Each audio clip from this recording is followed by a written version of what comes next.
Students, micro organism के last lecture में हमने पढ़ा था माइक्रो ऑर्गेनिज्म क्या होते हैं और इनके कौन से टाइप्स होते हैं। आज के इस लेक्चर में हम पढ़ेंगे माइक्रो ऑर्गेनिज्म कहाँ रहते हैं और इनकी क्या क्या एडवांटेज हैं। डियर स्टूडेंट्स, मैं हूं योगेश वशिष्ठ और आप देख रहे हैं SciTech by Yogesh. So let's we have a start today our topics lecture number 2 of microorganism. Where do microorganism live? Microorganism कहाँ रहते हैं?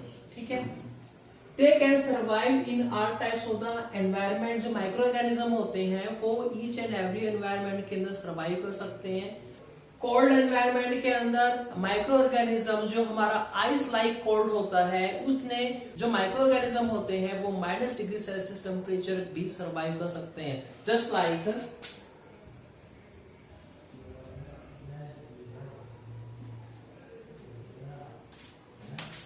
आइस टाइप के एनवायरनमेंट पे भी माइक्रो ऑर्गेनिज्म इजीली सरवाइव कर सकते हैं।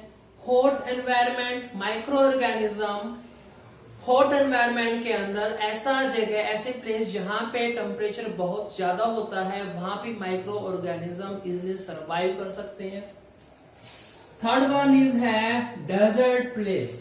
माइक्रो ऑर्गेनिज्म रेगिस्तान जैसे प्लेसेस में भी इजिली सरवाइव कर सकते हैं। ठीक है, मैर्शीलैंड का मतलब होता है दलदली जगह। ऐसी जगह जहां पे हमारा जो लैंड्स होती है वो दलदल टाइप की होती है, वहां पे माइक्रो ऑर्गेनिज्म इजिली सरवाइव कर सकते हैं। वहां पे भी हमें माइक्रो ऑर्गेनिज्म पाए जाते हैं। Found inside of the animals and human bodies. जो माइक्रो ऑर्गेनिज्म होते हैं वो ह्यूमन बॉडीज के अंदर एनिमल्स के अंदर भी सरवाइव करते हैं। उनका जो फंक्शन होता है डिफरेंट होता है। ह्यूमन बॉडीज के अंदर हमारे डिफरेंट फंक्शन करते हैं माइक्रो ऑर्गेनिज्म जो हमारी बॉडीज के लिए बेनिफिशियल भी होते हैं।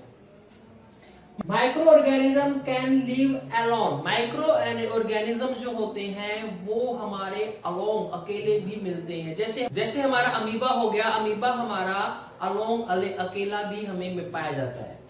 Micro organism can live in A group और कॉलोनीज। माइक्रो ऑर्गेनिज्म हमारे ग्रुप में भी मिलता है। जैसे हमने पिछले लेक्चर में देखा था ब्रेड्स के ऊपर हमने एक ग्रीन कलर का स्पॉट दिखाई दिया था, तो वो ग्रीन कलर का स्पॉट में थे, उसमें नंबर ऑफ हमारे फंगिस प्रेजेंट थे, तो उसे हम बोलते हैं ग्रुप्स। और कॉलोनीज में भी माइक्रो ऑर्गेनिज्म हमारे पाए जाते हैं। देन डियर स्टूडेंट, जो माइक्रो ऑर्गेनिज्म होते हैं वो माइक्रो ऑर्गेनिज्म हमारे लिए कुछ तो माइक्रो ऑर्गेनिज्म हमारे लिए हार्मफुल होते हैं। जैसे हमने पिछले लेक्चर में पढ़ा था कि माइक्रो ऑर्गेनिज्म की वजह से हमें डिफरेंट डिजीज होती हैं, अलग अलग बीमारियां होती हैं। इसके अलावा माइक्रो ऑर्गेनिज्म हमारे लिए बहुत ज्यादा बेनिफिशियल भी होते हैं। आप ये बोल सकते हो माइक्रो ऑर्गेनिज्म में बी फ्रेंडली या माइक्रो ऑर्गेनिज्म में बी एनिमी। फ्रेंडली का मतलब माइक्रो ऑर्गेनिज्म, फ्रेंडली का मतलब माइक्रो ऑर्गेनिज्म हमारे बेनिफिशियल भी होते हैं, इनसे हमें लाभ भी होता है। और मे बी एनिमी का मतलब माइक्रो ऑर्गेनिज्म से हमें बहुत सी हानियां भी होती हैं। हम लिख सकते हैं यहाँ पे इसका डिसएडवांटेज। माइक्रो ऑर्गेनिज्म से हमें लाभ भी हो सकते हैं, माइक्रो ऑर्गेनिज्म से हमें हानियां भी हो सकती हैं। कुछ माइक्रो ऑर्गेनिज्म ऐसे होते हैं जिनसे हमें लाभ होते हैं हमें, और कुछ ऑर्गेनिज्म ऐसे होते हैं जिनसे हमें हानियां होती है। जैसे हमें बहुत सी बीमारियां हो जाती हैं जो माइक्रो ऑर्गेनिज्म की वजह से ही होती है। हम इनको वन बाय वन पढ़ेंगे कि माइक्रो ऑर्गेनिज्म फ्रेंडली कैसे होते हैं। फ्रेंडली माइक्रो ऑर्गेनिज्म में be beneficial for us, there benefit are.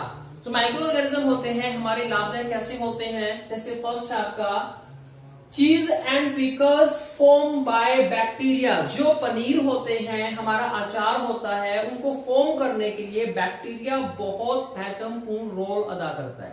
तो हमारा चीज फॉर्मेशन के लिए और हमारा अचार फॉर्मेशन के लिए हम बैक्टीरिया क्या होते हैं, बहुत हेल्पफुल होते हैं। Then milk into curd form. दूध से दही फॉर्म होने में भी हमें बैक्टीरिया हमारे हेल्पफुल होते हैं। मिल्क से दही बनाते हैं, उसमें हमारा एक स्पेशली जो बैक्टीरिया होता है इसको बोलते हैं lactobacillus. Then bread, cake and pastries. ये ब्रेड, केक, पेस्ट्रीज जो फॉर्म होती है, ये फॉर्म होती है हमारे फंगी माइक्रो ऑर्गेनिज्म से, या इसको हम यहाँ पे बोल सकते हैं यीस्ट से।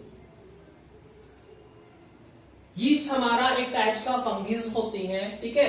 तो ब्रेड और केक, पेस्ट्री, जितनी भी बेकरीज के अंदर जितने फूड प्रोडक्ट हमारे फॉर्म होते हैं, मैन्युफैक्चर होते हैं, वहां पे हमारी फंगी बहुत हमारे लिए हेल्पफुल होती है। Fifth, many ingredients of idli and bhatura with add curd.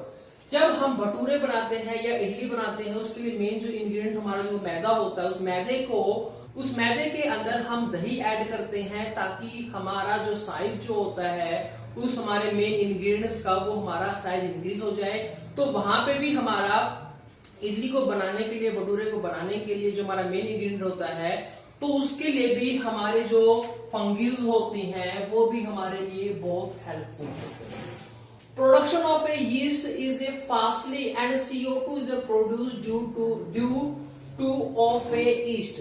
जब हमारा ईस्ट फॉर्म होता है, ईस्ट मतलब ये हमारा एक टाइप का फंगीज होता है, देन इनका जो प्रोडक्शन होता है बहुत ज्यादा फास्टली होता है, और जब इनके अंदर रेसिपिरेशन आपकी एक्शन होता है तो हमारी वहां पे CO2 गैस फॉर्म होती है, ठीक है।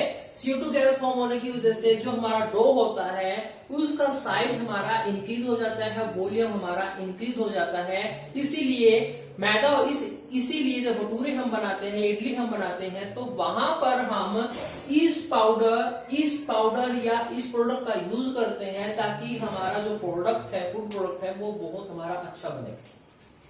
Dough volume is increased so that curd add in the idli and bhaturas in the ingredient। हमारा जो इडली और भटूरा जो फॉर्म करते हैं, तो उसके अंदर जो हम दही मिक्स करते हैं, उससे हमारा क्या होता है, जो डो होता है उसका साइज इंक्रीज हो जाता है। 6 बेनिफिट हमारा क्या है माइक्रो ऑर्गेनिज्म का, production of alcohol and wine by fungus.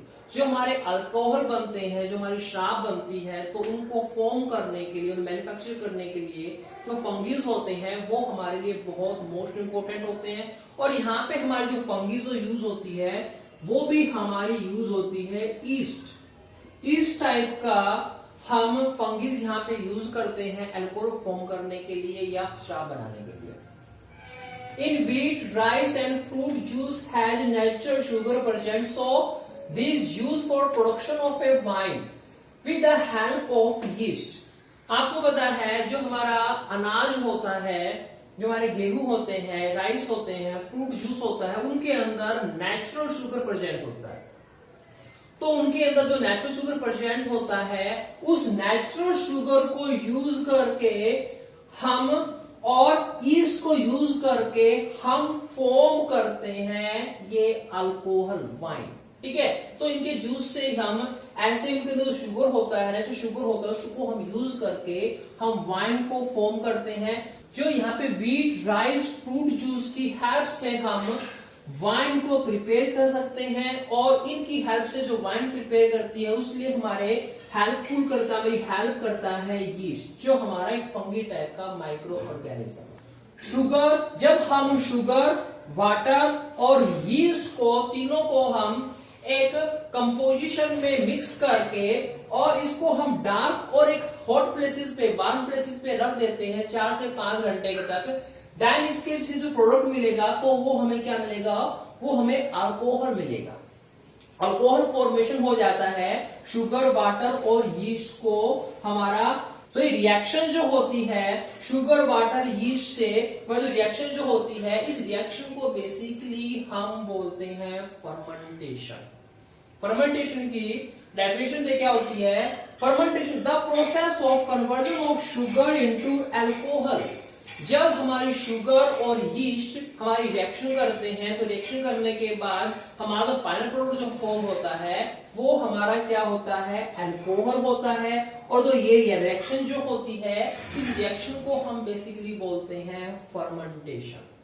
Fermentation की जो रिएक्शन है फर्स्ट ऑफ ऑल डिस्कवर की थी बाय मिस्टर लुइस पोस्टर ने डिस्कवर की थी, और ये की थी 1857 के अंदर।